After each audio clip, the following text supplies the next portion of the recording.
നമ്മുടെ പ്രിയപ്പെട്ട ചങ്ങാതിയുടെ വീട്ടിൽ ചെന്നപ്പോൾ നാട്ടുമാവ് നിറച്ച് മാങ്ങ. ഒന്നും നോക്കിയില്ല, ഒരു സഞ്ചിയായിട്ട് കയറി ഒരു സൈഡ് അങ്ങ് വെളുപ്പിച്ചു. ആ കുടലോടുകൂടി പറിച്ചെടുത്ത മാങ്ങയൊക്കെ അങ്ങോട്ട് കഴുകിയെടുത്തു. കടുമാങ്ങച്ചാറിടാന്നുള്ളതായിരുന്നു ലക്ഷ്യം. അതിൽ കുറച്ച് മാങ്ങണ്ടി ഉറച്ചതുണ്ടായിരുന്നു. അവരെയും വിട്ടില്ല, നേരെ നാലാക്കി മുറിച്ച് മാങ്ങണ്ടി അങ്ങോട്ട് മാറ്റി. ആ ഞെട്ടിലുള്ള ചെറൊക്കെ നമ്മുടെ മുളക് പൊടി വെച്ചതിലേക്ക് അങ്ങോട്ട് പൊടിച്ചൊഴിച്ചു. സാധാരണ കടുമാങ്ങച്ചാറ് ഇടണമെന്നല്ല നമ്മൾ ഇടുന്നത്. ഇതിനകത്തെ പ്രോസസ്സ് നേരെ റിവേഴ്സാണ്. അച്ചാറിൻ്റെ ഗ്രേവി അങ്ങോട്ട് അടിക്കും, എന്നിട്ട് മാങ്ങയിട്ട് നേരെ ഭരണി കയറ്റും. നല്ലെണ്ണ ഒഴിക്കുക, കടുക് പൊട്ടിക്കുക, ഒരു പിടി വേപ്പില അങ്ങോട്ട് ഇടുക, ഇഞ്ചിയും വെളുത്തുള്ളിയും ചതച്ച അങ്ങോട്ട് ഇടുക. എന്നിട്ട് നന്നായിട്ട് വഴറ്റുക. കാശ്മീരി ചില്ലിയും മുളക് പൊടിയും ഉപ്പിട്ട് നന്നായിട്ട് മിക്സ് ചെയ്യുക. എണ്ണ കുറവാണെന്നുണ്ടെങ്കിൽ ആവശ്യത്തിന് എണ്ണ ഒഴിച്ച് ഉലുവ വറുത്ത് പിടിച്ചതും കായം പൊടി അങ്ങോട്ട് ഇടുക. നിങ്ങളിപ്പോൾ വിചാരിക്കേണ്ടാവും ഞാൻ കടുക് ഇടണില്ലാന്ന്. മറന്നുപോയി, കടുക് ലാസ്റ്റ് ഇടുന്നുണ്ട്.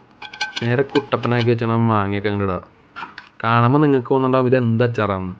ഭരണി കയറ്റി തുറക്കുമ്പോൾ നിങ്ങൾ കണ്ടോ, ഒരു മാസം നമ്മൾ വയ്ക്കുള്ള ഒരു 15 ദിവസം കഴിഞ്ഞിട്ട് അങ്ങോട്ട് തുറക്കാൻ പോകണം.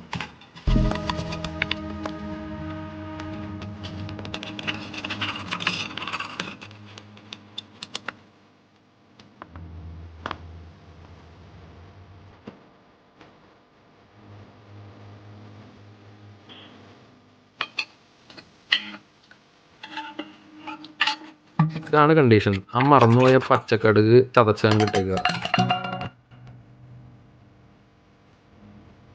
മാങ്ങ ഉപ്പിലിട്ട് കുറേ ദിവസം കാത്തിരുന്ന് വീണ്ടും അച്ചാറുണ്ടാക്കി അങ്ങനെ ഇടുന്ന പരിപാടിയൊന്നുമില്ല. ഒറ്റ തവണ കൊണ്ട് പരിപാടി തീർത്ത് ഒരു 15 ദിവസം കഴിയുമ്പോൾ എടുത്ത് ഉപയോഗിച്ചാലുണ്ടല്ലോ, പൊള്ളി സാധനമാണ്, പൊള്ളി സാധനം.